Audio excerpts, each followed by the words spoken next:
Everyone, तो स्वागत है आपका इस वीडियो में। आज हम बात करेंगे जो अपराध घटित होता है उसके लिए उसकी जांच या विचारण कौन सा न्यायालय उसके लिए सक्षम है, कौन या जांच विचारण उसके लिए कर सकता है, उस अपराध के जांच विचारण किया जा सकता है किस न्यायालय द्वारा, तो वो आज हम इस वीडियो में समझेंगे। तो यह वीडियो अगर आपको पसंद आती है तो इस वीडियो को लाइक करें और शेयर करें और कमेंट करके जरूर बताएं कि यह वीडियो आपको कैसी लगती है। और मेरे चैनल को सब्सक्राइब करते जाएं और बेल आइकन को क्लिक करते हैं जिसकी आने वाली वीडियो की जानकारी आपको मिलती रहे। तो आइए स्टार्ट करते हैं। जैसे कि आपने पढ़ा होगा सीआरपीसी के 156(3) में, सीआरपीसी की धारा 156(3) में एक प्राइवेट कंप्लेंट दाखिल की जाती है किसी भी मजिस्ट्रेट के समक्ष। तो वहां बताया गया है कि कौन सा पुलिस स्टेशन उस अपराध के लिए जिसके लिए वो प्राइवेट कंप्लेंट दाखिल की है, कौन सा पुलिस स्टेशन उसके लिए सक्षम है, मतलब अन्वेषण करने के लिए कौन सा पुलिस स्टेशन सक्षम है। उसके बाद उससे ही संबंधित क्लॉज ये कहता है जांच विचारण, मतलब जो अपराध है अन्वेषण से संबंधित प्रावधान हम कौन सा पुलिस स्टेशन सक्षम है। अब उसके लिए देखें कि अपराध किया गया लेकिन जांच या विचारण स्टार्ट करना है, तो उसके लिए कौन सा न्यायालय जांच विचारण के लिए सक्षम है। तो धारा 177 की जब धनप्रिय की संहिता में आते हैं तो उसमें दिया गया है जांच विचारण के लिए कौन सा न्यायालय सक्षम है। तो जांच या विचारण उस न्यायालय के द्वारा किया जाता है जिसकी अधिकारिता के अंतर्गत वह अपराध किया गया है। उसकी स्थानीय अधिकारिता के आधार पर देखेंगे कि यह न्यायालय इसके लिए सक्षम है उसकी जांच या विचारण करने के लिए। इससे संबंधित हम कुछ अपवादों को भी इसमें देखेंगे, जैसे कि हम पहले 177 को ही समझ लेते हैं एक उदाहरण से। जैसे कि ए निवासी है इलाहाबाद का, लेकिन वह अपराध करता है चोरी का कानपुर में, तो उसके लिए उसका जो विचारण किया जाएगा, जांच या विचारण करने के लिए कौन सा न्यायालय सक्षम होगा। तो कानपुर का जो जहां कर चोरी का अपराध किया गया है उसकी स्थानीय अधिकारिता के अंतर्गत देखेंगे कि कौन सा मजिस्ट्रेट उसका ट्रायल करेंगे। तो कहां किया जाएगा, कानपुर में किया जाएगा। ऐसे ही हम देखते हैं इसके 178 से लेकर 183 तक इसके अपवाद दिए गए हैं कि इसकी जांच या विचारण करने के लिए उसकी स्थानीय अधिकारिता के अंतर्गत कौन सा न्यायालय सक्षम है। उससे संबंधित और भी इसमें दिए गए हैं कि कब कब इसकी जो जांच या विचारण करने के लिए स्थान चेंज होता रहता है। तो उस कंडीशन की बात करेंगे 178 से लेके 183 तक। इसके अंतर्गत सीआरपीसी की 188 भी अब बात के अंतर्गत आ जाती है। जैसे आप देखेंगे 178 का टाइटल क्या कहता है, तो 178 का जो टाइटल है वो दिया गया है जांच या विचारण का स्थान। जांच या विचारण का स्थान क्या होता है, ए बी सी डी, इसमें 4 क्लॉज दिए गए हैं जिसमें हम ए को समझेंगे। ए में दिया गया है जहां यह अनिश्चित है कि कई स्थानीय क्षेत्रों में से किस में अपराध किया गया है। तो यह अनिश्चित है कि वह अपराध किस स्थानीय क्षेत्र में से किस में अपराध किया गया है, तो यह अनिश्चित है, तो उस कंडीशन में। और बी ये कहता है कि जहां अपराध अंशतः एक स्थानीय क्षेत्र में और अंशतः किसी दूसरे में किया गया है।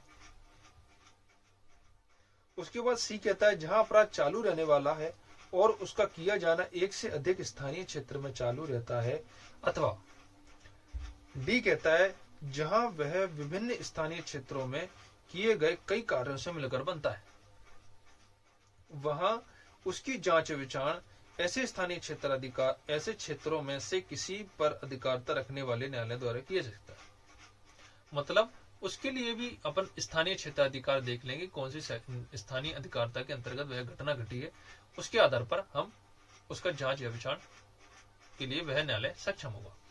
उसके बाद बात करें हम इसके 179 पर, तो 179 का टाइटल कहता है अपराध वहां विचारणीय होगा जहां कार्य किया गया या जहां परिणाम निकला। जैसे हम इसकी बैरेट लैंग्वेज को समझें, जब कोई कार्य किसी की गई बात के या किसी निकले हुए परिणाम के कारण अपराध है, तब ऐसे कार्य की जांच विचारण ऐसे न्यायालय द्वारा किया जा सकता है जिसकी स्थानीय अधिकारिता के अंदर ऐसी बात की गई या ऐसा परिणाम निकला। जैसे हम इसको एक उदाहरण से समझेंगे, जैसे कि ए के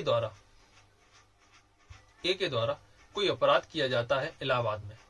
अपराध किया जाता है का मतलब ए के द्वारा बी को किसी प्रकार से इलाहाबाद में घायल कर दिया जाता है।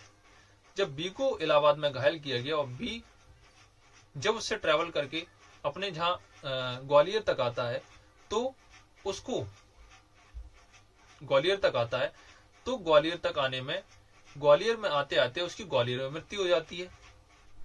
तो कार्य कहाँ किया गया था? इलाहाबाद में किया गया था, और परिणाम का निकला है उसका ग्वालियर में, यानी घायल वहां कर दिया गया था बी को, और मरा कहाँ है बी, यानी मृत्यु क्या हुई है बी की, वो ये ग्वालियर में। तो उस स्थिति में देखा जाएगा कि इलाहाबाद में भी स्थानीय क्षेत्राधिकार में भी वह अपराध किया जा सकता है, और उसका जांच या विचारण उस न्यायालय के समक्ष भी किया जा सकता है, और जहां उसका परिणाम निकला है वहां भी उसका किया जा सकता है। यानी कार्य जहां किया गया है और जहां परिणाम निकला है, दोनों ही क्षेत्राधिकार में हम, मतलब दोनों ही न्यायालय के स्थानीय क्षेत्राधिकार वाले न्यायालय उसकी जांच या विचारणा करने के लिए सक्षम है। इसके बाद हम आएंगे धारा 180 पर। धारा 180 कहता है, टाइटल कहता है, जहां कार्य अन्य अपराध से संबंधित होने के कारण अपराध है वहां विचारणा का स्थान। तो जब कोई कार्य किसी ऐसे अन्य कार्य से संबंधित होने के कारण अपराध है जो स्वयं भी अपराध है, यह अपराध होता यदि कर्ता अपराध करने के लिए समर्थ होता, तब प्रथम वर्णित अपराध की जांच विचारणा ऐसे न्यायालय द्वारा किया जा सकता है जिसकी स्थानीय अधिकारिता के अंदर उन दोनों में से कोई भी कार्य किया गया। जैसे कि हम बात करें दुष्प्रेरण के अपराध में, कि जैसे ए के द्वारा बी को इलाहाबाद में दुष्प्रेरित किया गया, तो वह अपराध उसका सक्षम कौन है उस जांच विचारण करने के लिए? इलाहाबाद का न्यायालय भी। अब दुष्प्रेरित किया गया था उसको ग्वालियर में, तो बी को जो दुष्प्रेरित कर रहा था ए, वे इलाहाबाद में बैठकर कर रहा था। जो बी जहां पर ऐसे बात कर रहा था, जैसे फोन पे अगर उसको उकसा रहा था सामने वाला व्यक्ति ए, तो बी ग्वालियर में ऐसी बात सारी सुन रहा था, और ग्वालियर में जाके वो चोरी करता है, तो उसका वहां भी किया जा सकता है विचारण, और ग्वालियर में भी विचारण किया जा सकता है। वह स्वयं में कोई अपराध है, जैसे दुष्प्रेरित स्वयं में अपराध है। अब कर्ता जब अपराध करता है यहाँ पर, तो उसका भी विचारण किया जा सकता है। यहाँ के न्यायालय भी उस जांच या विचारण करने के लिए वह न्यायालय भी सक्षम है। दोनों स्थान पर उसका हो सकता है। उसके बाद बात करेंगे 181 पर। 181 कहता है, कुछ अपराधों की दशा में विचारण का स्थान। कुछ अपराधों की दशा में विचारण का स्थान, तो जैसे कुछ अपराध कौन कौन से? जैसे ठग है, पहला क्लॉज ठग के बारे में बात करता है, ठग के द्वारा हत्या कर दी जाती है, या डकैती है, डकैती सहित कोई मतलब हत्या सहित कोई डकैती है। उस स्थिति में देखेंगे कि उसका विचारण करने के लिए कौन सा स्थान है, तो जिसकी स्थानीय अधिकारिता के अंदर अपराध किया गया है यह अभियुक्त मिला है, यानी उसको अभिरक्षा में जहां रखा गया था, अभिरक्षा से निकल भागने की किसी अपराध की जांच विचारण ऐसे न्यायालय द्वारा किया जाता है जिसकी स्थानीय अधिकारिता के अंदर अपराध किया गया या अभियुक्त व्यक्ति मिला है। यानी अभियुक्त जहां मिला है उसको, वहां पर उसका ट्रायल कर सकते हैं, वहां पर उसके ट्रायल करने की बात करता है ये क्लॉज। उसके बाद दूसरी बात कर रहा है, किसी व्यक्ति के व्यापार अपहरण के किसी अपराध की जांच विचारण ऐसे न्यायालय द्वारा किया जा सकता है जिसकी स्थानीय अधिकारिता के अंदर वह व्यक्ति अपहृत किया गया या ले जाया गया या छिपाया गया था, निर्दोष किया गया था। तो ये बात कर रहा है किडनैपिंग और एब्डक्शन के मामले में, इससे संबंधित कोई अपराध है तो उसको कहाँ उसका विचारण किया जा सकता है? तो अधिकारिता के जिसकी स्थानीय अधिकारिता के अंदर वह व्यक्ति अपहृत या विपहृत किया गया या ले जाया गया या छिपाया गया या निरुद्ध करके रखा गया उसको, पीड़ित को, तो वहां उसका स्थानीय अधिकारिता के अंदर वह सक्षम होगा जांच विचारण करने के लिए वह न्यायालय।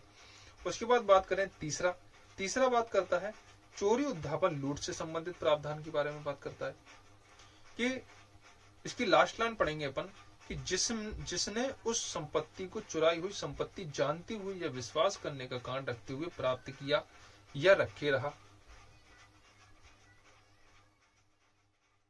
तो वह चुराई हुई जानते हुए इस विश्वास के साथ रख देता है अपने पास, तो जहां पर रखता है उस संपत्ति को, जो भी उस संपत्ति से संबंधित ये है कि उसमें चल भी आ जाती है, अचल संपत्ति भी आ जाती है, तो दोनों बातें आ रही हैं इसमें, रखते हुए प्राप्त किया या रखे रहा, तो वो वाली बात कर रहा है तीसरा क्लॉज। चौथा क्लॉज बात कर रहा है आपराधिक दुर्विनियोग या आपराधिक न्यास भंग के मामले में। तो इसकी भी हम लास्ट में लाइन पढ़ेंगे, कोई भाग अभियुक्त द्वारा प्राप्त किया गया या रखा गया है अथवा उसका लौटाया जाना या लेखा लिया दिया जाना अपेक्षित है, तो वह अभियुक्त मतलब ये बात कर रहा है कोई भाग अभियुक्त द्वारा प्राप्त किया गया या रखा गया है, तो जहां वह रखा गया है उसकी स्थानीय अधिकारिता के अंदर वह सक्षम होगा, वह न्यायालय सक्षम होगा जांच या विचारणा करने के लिए। उसके बाद 5वां क्लॉज बात कर रहा है जिसमें किसी ऐसे अपराध की जिसमें चुराई हुई संपत्ति का कब्जा भी है, जांच या विचारणा ऐसे न्यायालय द्वारा किया जा सकता है जिसकी स्थानीय अधिकारिता के अंदर ऐसा अपराध किया गया है या चुराई हुई संपत्ति किसी ऐसे व्यक्ति द्वारा कब्जे में रखी गई है जिसने उसे चुराई हुई जानते हुए या विश्वास करने का कारण होते हुए प्राप्त किया या रखे रहा। तो चुराई हुई संपत्ति है, जानता है और उस पर उसको संपत्ति पर कब्जा भी है और उसको रखे रहता है अपने पास, उसकी बात कर रहा है। तो वहां जहां वह रखे रहता है उस स्थानीय अधिकारिता वाले न्यायालय इसके जांच या विचारणा करने के लिए, इस अपराध की जांच या विचारणा करने के लिए सक्षम है। इसके बाद बात करें हम 182 पे। 182 जो धारा दी गई है सीआरपीसी में, ये बात करती है पत्रों आदि द्वारा किए गए अपराध में। जो पहला क्लॉज और दूसरा क्लॉज है, पहला क्लॉज बात करता है कि जिसमें छल करना, किसी ऐसे अपराध की जिसमें छल करना भी है, जांच उसका विचारण उस दशा में जिसमें ऐसी प्रवंचना पत्रों द्वारा दूरसंचार संदेशों के माध्यम से की गई है। मतलब प्रवंचना कर रहे हो, सामने वाले को झुठला रहे हो किसी बात को लेकर और ऐसा मैसेज उसको भेज रहे हो, पत्र भेज रहे हो या इलेक्ट्रॉनिक संबंधित जैसे व्हाट्सएप मैसेज वगैरह जो मोबाइल पे मैसेज भेजे जाते हैं, वो वाली बात कर रहे हैं। ये दूर संचार संदेशों के माध्यम से, दूर संचार संदेशों में ये आ जाता है अपना। उसके बाद बात करें कि इसकी लास्ट लाइन पढ़ेंगे तो उसमें लिखा है, लास्ट से सेकंड लाइन पढ़ूंगा मैं, किसी अपराध की जांच या उसका विचारण ऐसे न्यायालय द्वारा किया जा सकता है जिसकी स्थानीय अधिकारिता के अंदर संपत्ति प्रवंचित व्यक्ति द्वारा परित्यक्त की गई है या अभियुक्त द्वारा की गई है। तो वो चीज इसके अंदर पहले क्लॉज में आ रही है, यानी पहला क्लॉज पत्रों के बारे में बात कर रहा है, पत्रों से किए गए अपराध के बारे में बात कर रहा है। तो जहां वह पत्र प्राप्त किया गया है, जो पहला क्लॉज जो कह रहा है, ये कह रहा है जहां वह प्राप्त किया गया है और जहां वह भेजे गए हैं, छल करने और बेईमानी से संपत्ति का परिधान उत्प्रेरित करने वाले किसी अपराध या जांच विचारण के लिए, तो उसके लिए वहां जहां वह पत्र प्राप्त किया गया है और जहां वह भेजे गए हैं और इंग्रेडिएंट आते हैं, तो उस स्थिति में देखते हैं कि मामूली स्थान वहां बनता है उसका स्थानीय अधिकारिता जहां वह भेजे गए हैं या प्राप्त किए गए हैं पत्र। सेकंड क्लॉज कहता है आईपीसी की धारा 494 और 495 के बारे में, जो कि द्विविवाह से संबंधित प्रावधान है आईपीसी में, के अधीन किसी अपराध की जांच विचारण ऐसे न्यायालय द्वारा किया जाता है जिसकी स्थानीय अधिकारिता के अंदर अपराध किया गया है, अपराधी ने प्रथम विवाह की अपनी पत्नी पति के साथ अंतिम बार निवास किया है, या अपराध कारित होने के बाद प्रथम विवाह की पत्नी ने स्थायी निवास कर लिया है। उस स्थिति की बात कर रहे हैं कि प्रथम बार की पत्नी थी उसके साथ उसने अंतिम बार निवास किया है और अपराध कारित होने के बाद प्रथम विवाह की पत्नी ने स्थायी निवास कर लिया है। तो वहां की जुरिडिक्शन देखेंगे अपन और उसको उसी सक्षम अधिकारिता वाले न्यायालय के समक्ष, मतलब उसी न्यायालय के समक्ष के द्वारा उसका जांच या विचारण किया जाएगा। तो ये धारा 182 थी। उसके बाद 183 पे बात करें तो 183 कहती है यात्रा या जल यात्रा में किया गया अपराध। इसके बारे में अंदर पढ़ेंगे अपन। यदि कोई अपराध उस समय किया गया है जब वह व्यक्ति जिसके द्वारा या वह व्यक्ति जिसके विरुद्ध या वह चीज जिसके बारे में वह अपराध किया गया है किसी यात्रा या जल यात्रा पर है, तो उसकी जांच विचारण ऐसे न्यायालय द्वारा किया जा सकता है जिसकी स्थानीय अधिकारिता में होकर या उसके अंदर वह व्यक्ति या चीज जल यात्रा के दौरान गया है या गई है।